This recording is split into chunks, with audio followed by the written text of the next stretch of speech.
Hello everybody, welcome to the channel Language and Literature. Today I am going to teach you a verb.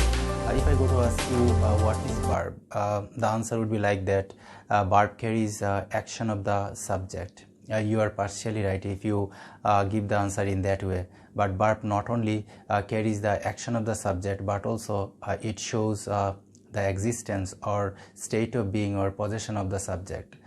This is the complete definition of the verb. Verb not only carries the action of the subject, but also verb shows existence, state of being or possession of the subject. We can have example in order to understand the definition of the verb completely. For example, I am speaking. For example, I am speaking. What am I doing? I am speaking. I am doing something. He is playing cricket. He is doing something. He is playing cricket. He wrote a letter. He did something. He wrote a letter. So when we do something, it is actually carrying the action of the subject. So verb can express our action, and verb can express our physical activity or process. But at the same time, verb can also show the possession. For example, I have a pen. Here, the possession of the pen has been expressed by the verb have. At the same time, there are some state verbs which can express the state of being. For example, I can say I am fine. I can say he is sad. Here it is not carrying any action. Here it is only showing my condition. How am I? I am fine. How is he? He is sad. How are they? They are happy. So verb can express what should I say, the state of being. Verb can express the possession. Verb can also express the action. Verb can also carry the action of the subject. And this is the complete definition of the verb. So when we are done with the conception of the verb, we can go to talk about the various kinds of verbs. Primarily, verb has been classified into two groups, finite verb and non-finite verb. Finite verbs are those verbs which can make independent clauses. That means it can make complete sentences. But non-finite verb cannot make independent clauses, or non-finite verb cannot make complete sentences. This is the difference between finite verb and non-finite verb. So I am going to talk about finite verb elaborately before I move to the next part, non-finite verb. And we have already understood finite verb, that finite verb can make independent clauses. Finite verb can make complete sentences.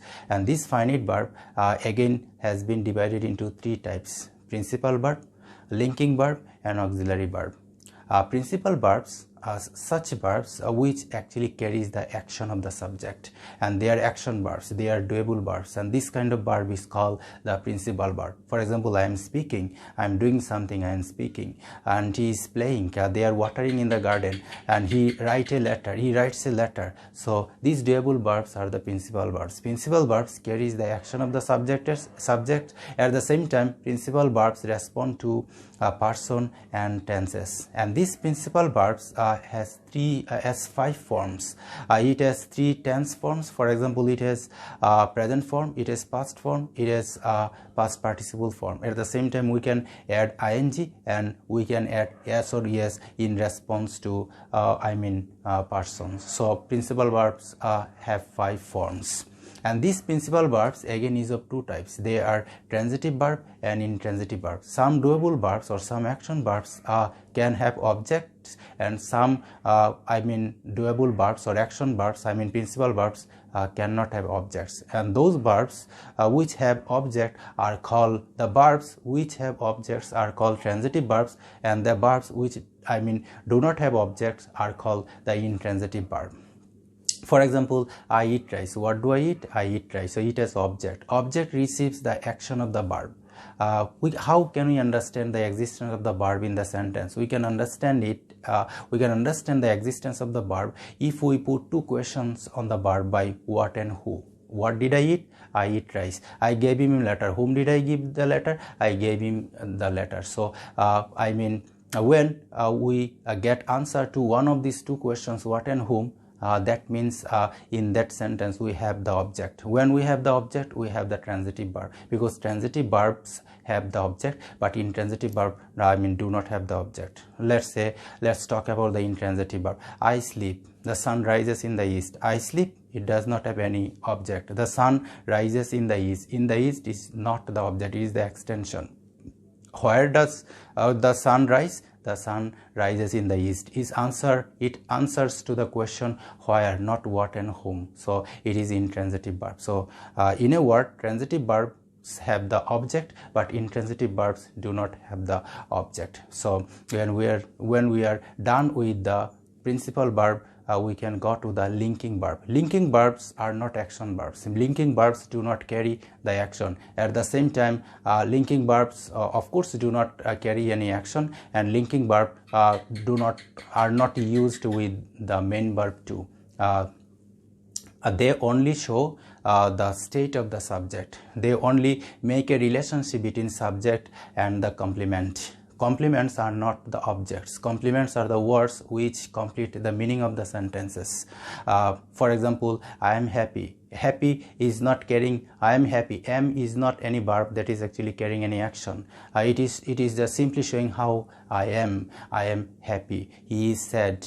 He seems happy. So these are called let's say linking verbs. Linking verbs makes a relationship between subject and the complement. There are different kinds of linking complements. We can have the noun complement, we can have adjective complement, we can have adverbial complement. His name is Rohit, so Rohit is the noun, it is noun complement. I am sad, sad is adjective, it's an adjective complement. So we have different kinds of complement. So in a word, linking verbs are those verbs. Linking verbs are such verbs we just make relationship between subject and the complement. They do not carry any action. So this is the definition of linking verb. Now we can go to the auxiliary verb. Auxiliary verbs are the verbs which are used with the main verbs in order to help the main verbs express tense, voice or mood. As they help the main verb, they are also called the helping verb. For example, I am working. Working is the main verb, but am has been used before the main verb in order to express its continuous form. I was working. I have played cricket. They had done it. So these verbs am, have, had, have been used before the main verb, and being used before the main verbs, they are actually helping the main verb to express the tense, voice or mood of the main verb and mood. This is the definition of auxiliary verbs, and this auxiliary verb has been classified into 4 types. We have do verbs, we have be verbs, we have have verbs, we have modal auxiliary verbs. We use do verbs for present and past indefinite tense. There are 3 forms of do verbs: do, does and did. Do and does are used for present indefinite tense, and did is used for past indefinite tense. Do and does is especially used for third person singular number. But one thing we should keep in our mind, that these do verbs remain hidden in indefinite tense. Of course, there is rare case. I'll come to that section later, but in general they remain hidden in the sentence. For example, I speak, I can say I do speak, but in general we don't say like that. We sometimes use it in order to give emphasis. I do speak. And we can say he's a brilliant player. At the same time we can say so do you. So in that very rare situation we use do verbs in assertive sentences. Otherwise, do verbs are used in interrogative sentence, negative sentences, and imperative sentences. And whenever we go to transform this assertive sentence into interrogative sentence or negative sentence, we use do verb. For example, I do not eat rice. For example, do I eat rice? So these do verbs then come into view when we go to convert this assertive sentence into negative or interrogative sentences. But at the same time, we can use do verb for imperative sentences too, but we use for one purpose, that is to give emphasis For example, we can say be quiet. If we give emphasis on that sentence, we can say do be quiet. We can say do be patient. This is how we can use do verb for imperative sentences too. So when we are done with the do verb, we can go to the next one, and that is the have verb tense. In order to access perfect tense, we can use have verbs. It has three forms too: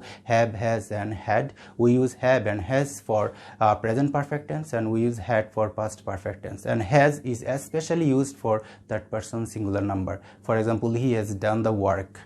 He had played football. I have finished my work. So we use these have auxiliary verbs in order to form, let's say, perfect tense, be it present perfect tense or past perfect tense. And then we have the be verb. There are 8 be verbs. They are am, is, are, was, are, be, been, and being, and we use this be verb in order to form in order to help the main verb. For example, I am speaking, I'm working, he is playing, they are watering in the garden, and I was playing, they were watering in the garden. So use be verbs for those purposes. We use those be verbs in order to make those continuous tenses. And then finally, we have modal auxiliary verbs. Modal auxiliary verbs are really very special one. They are also a kind of be verbs, but we should remember one thing in mind, that modal auxiliary verbs are always followed by base form of verbs. That means we cannot add s or was after the main verb, or at the same time we cannot add ed after the main verb. So modal auxiliary verbs are always followed by, let's say, base form of verb. And we use modal auxiliary verbs for various purposes. We use modal auxiliary verbs for giving advice. I can say you should do this work. So in order to give this kind of advice, we can use should. We can use modal auxiliary verbs for taking permission. We can say, may I come in, sir? It is really very formal situation. We use may. In a very polite situation, we can say should. We can use could. In a very polite situation, we can use could. Could you do this work? And we can also use can, but can is used in a in relatively less formal situation, in a very informal situation. Can you do this work? In informal situation, we can use can. And we also use modal auxiliary verb for obligation. You have to do this work. You must do this work. We can use modal auxiliary verb for certainty. You will have a very great match tomorrow. Or it shows the future tense, but at the same time it shows my confidence that you will do a good match tomorrow. So we can use we can also use modal auxiliary verbs for express our ability. I can read 100 pages per day. He can read 200 pages per day. So this is how we can use modal auxiliary verbs for various purposes. So when we are done with auxiliary verbs, we are actually finished with talking about finite verbs. Now when we are done with finite verbs, we can go to the next one, that is non-finite verb. Non-finite verb, as we have come to know that non-finite verb cannot make independent clauses. As non-finite verb cannot make independent clauses, they cannot make complete sentences without taking help from finite verb. This non-finite verb is of 3 types: infinitive, participle, and gerund. We use infinitive verbs. Infinitive verbs are always preceded by preposition to. We can say to go, to speak, to water, to give, to send. So we use preposition before this infinitive verb, and these infinitive verbs are used in various way. We can use as a subject, we can use as an object, we can use as a complement of transitive verb, we can use as a complement of intransitive verb, we can use for other purposes. For example, we can use as a subject, to work is good for health. We can say I love to read as an object. We can use as a complement of transitive verb, I want to do. We can use as a complement of intransitive verb, he seems to be happy, to be as a complement intransitive verb. We can use as a complement of object. For example, he wanted me to do the work. We can use infinitive in the place of relative pronoun. For example, this is the man he was the man, is the only man to help me do the work. I could say this is the man who could do the work. So instead of saying that thing, I say this is the only man who he was the only man to help me do the work. So you can see and we can use infinitive verb as an adjective. For example, I brought this chair to sit on, and I have a book to read. The book is a noun, and this noun has been qualified by the work to read. And we can say we can also use infinitive infinitive as an adverb. We can say he is too weak to work, and he is too poor to buy a mobile phone. He is too weak to work. Weak is an adjective, and to work has qualified the weak, and by qualifying weak, it is working like an adverb. So we can see how infinitive verbs can be used in various purposes. So when we are done with infinitive verb, we can go to the gerund. Gerunds and present participle look alike, though they look alike, but they behave differently. While present participle behave like adjective, gerund behave like noun, and this gerund can again be used in various ways. We can use gerund as a subject. For example, walking is good for health. We use gerund as an object. I love reading. We can use gerund as an object of preposition. I am fond of writing. We can use gerund can have also object too. For example, I love writing novel. So novel is the object of writing, and gerund can be used in many other ways too. So when we are done with gerund, so what is the definition of gerund? Gerund behaves like noun, and it can be used in various ways that I have discussed. And then finally, I am going to talk about participle. Participle again is of three types: present participle, past participle, and perfect participle. Present participles behave like adjective. For example, and it can be used in various ways too.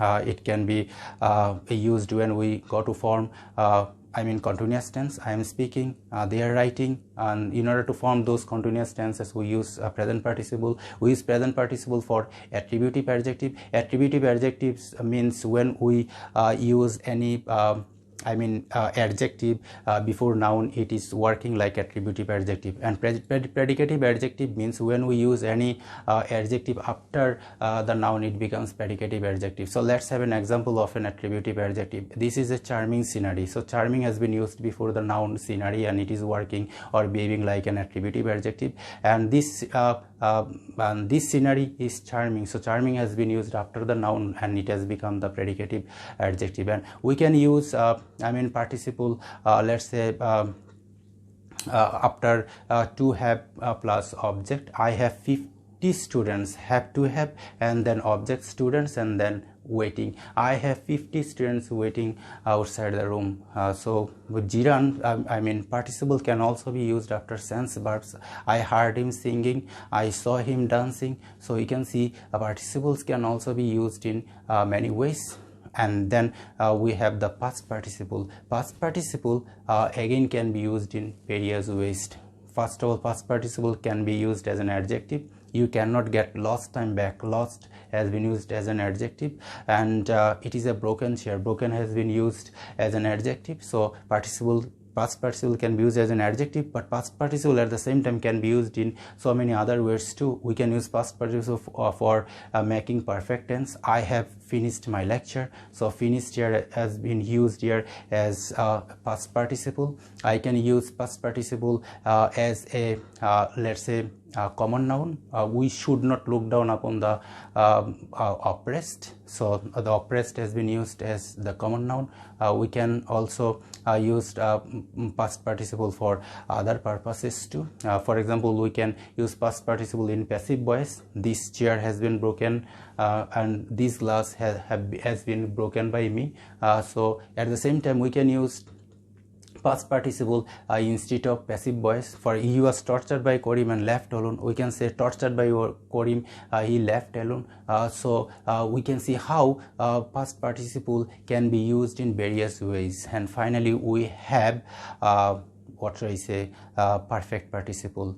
Perfect participle follows only one form, and that is having plus B3 form. Having finished my homework, I went to college. Having done the work, I went to playground to play cricket. So this is how I have finished talking about verb. I have talked about verb. You know, verb not only carries the action of the subject, but also it shows existence and state of being, at the same time the possession of the subject. And then later I talked about the various types of verb. Verb primarily has been divided into two classes, and they are finite verb, non-finite verb. And finite verb is of three types, that is principal verb, linking verb, and auxiliary verb. Principal verb again is of two types, transitive and intransitive verb again is of four types, be verb, do verb, have verb, and modal auxiliary verb. And finally I talked about non-finite verb, which is again is of three types, infinitive, participle, and gerund. Thank you very much for watching this video. Thank you very much for watching this video. Thank you. Take care.